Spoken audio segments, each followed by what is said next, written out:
Welcome to This Explainer. Today, we're diving into a complete beginner to expert masterclass on caring for one of the absolute most resilient and beautiful houseplants out there, the aloe vera.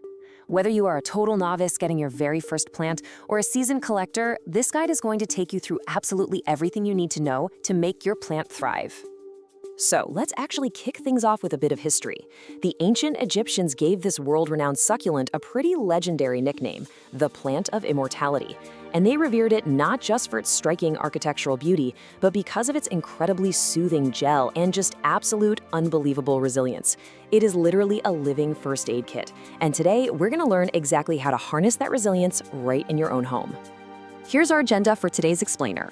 We'll cover the ultimate desert survivor, the core care triad, maintenance and feeding, multiplying your plant, troubleshooting common problems, and wrap up with some pro tips for success. All right, section 1, the ultimate desert survivor.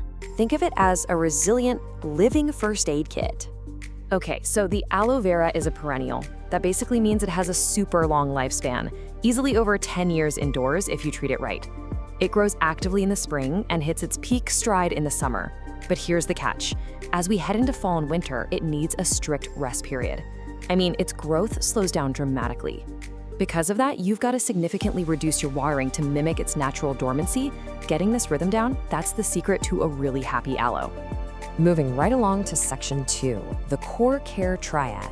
We're talking light, water, soil, and, well, humidity.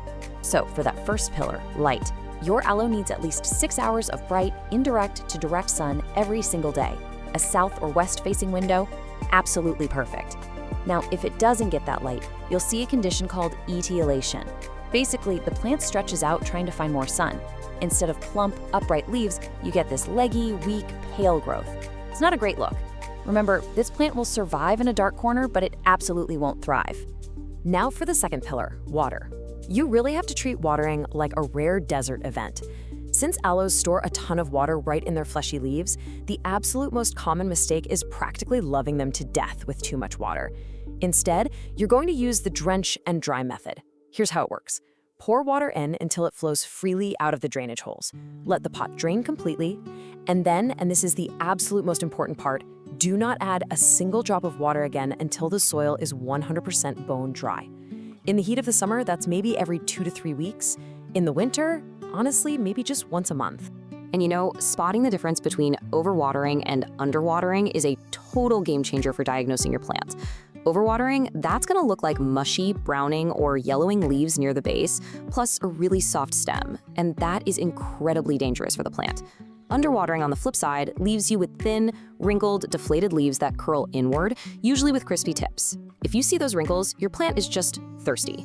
Give it a deep soak and it'll plump right back up in a day or two. The golden rule here, when in doubt, just wait it out. Don't water it. Okay, the final pillar, soil. This totally goes hand in hand with our watering strategy. The absolute non-negotiable rule is that your aloe needs loose, gritty, fast-draining soil. A prepackaged cactus or succulent mix works great. Or you can whip up your own using equal parts potting soil, perlite, and coarse sand. But please, never, ever use dense garden soil. And whatever you do, ensure your pot has drainage holes. Those roots absolutely cannot sit in a puddle. All right, let's talk humidity.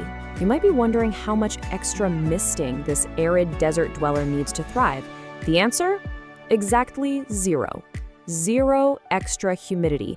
It actually wants dry air. So you can go ahead and put away the humidifiers and those pebble trays.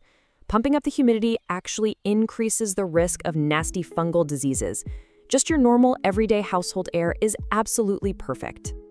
Which brings us to section 3, maintenance and feeding. Let's talk about fueling your desert plant.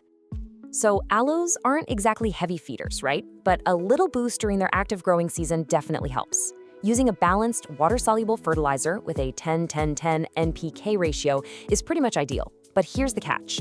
Always dilute it to half strength so you don't accidentally burn the roots.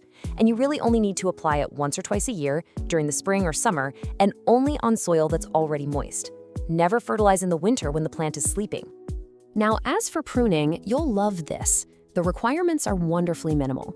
You basically just need to trim away the naturally dried up brown bottom leaves to keep things looking tidy. Just grab a clean, sharp knife and cut as close to the main stem as possible. And hey, you can also prune by harvesting those mature outer leaves whenever you happen to need some of that incredibly soothing gel for a minor kitchen burn. All right, on to the really fun stuff in section 4, multiplying your plant. We're gonna create an endless supply. So check this out. A healthy, mature aloe vera actually produces its own miniature baby plants. They're called offsets or pups. These adorable little clones sprout right up next to the mother plant and literally share her root system before they're separated. Basically, if you treat your aloe right, it's gonna give you a practically endless supply of free plants to gift to your friends. How cool is that? Propagating these pups is super easy if you follow a few exact steps. First off, be patient. Wait until the pups are several inches tall, ideally around a third of the mother's size. Once they're ready, carefully unpot the mother plant and gently untangle the pup, making sure it keeps some of its own roots attached. Now, this next part is the most vital step of the whole process. Let the pup's cut wound dry out and callus over for 1 to 2 days in a shady spot. If you skip this, it'll probably rot. Finally, pot it up in some dry cactus mix and, resist the urge, wait a full week before you give it any water so those new roots can get established. Even the toughest plants have bad days, which brings us to Section 5, Troubleshooting Common Problems, your quick pest and disease guide. Now, aloes are highly pest resistant, but you still want to keep an eye out for a few common invaders. See small, white, fuzzy spots deep in the leaf crevices? Those are mealybugs. Spot hard, brown bumps on the leaves? That's scale. For both of these guys, isolate your plant and dab each pest with a cotton swab dipped in 70% rubbing alcohol. And if you notice fine webbing and tiny arachnids, you've got spider mites, which love dry conditions. You can treat them by spraying the plant with insecticidal soap or neem oil. But honestly, pests are not your biggest worry. If you see mushy stems and yellow leaves, that is a massive red flag for root rot. It's literally the most fatal disease for an aloe, and it's caused entirely by overwatering. If you spot this, you've got to perform emergency surgery. Stop watering immediately, unpot the poor thing, and trim away all the black, mushy roots until you're left with only firm, yellowish white ones. Then replant it in completely fresh, dry soil and cross your fingers. Let's wrap things up with Section 6, Pro Tips for Success. These are the absolute best practices for a thriving aloe. All right, let's run through a quick, rapid-fire checklist of best practices. Always err on the side of keeping it dry. Like I said, it thrives on neglect. Use unglazed terracotta pots. They're porous and actually pull moisture out, helping that soil dry evenly.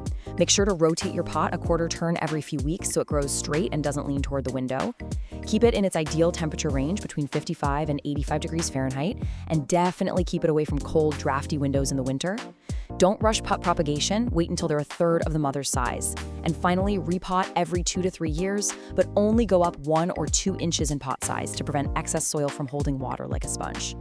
And hey, here's a quick, super fun bonus fact. Did you know they can bloom? It's true.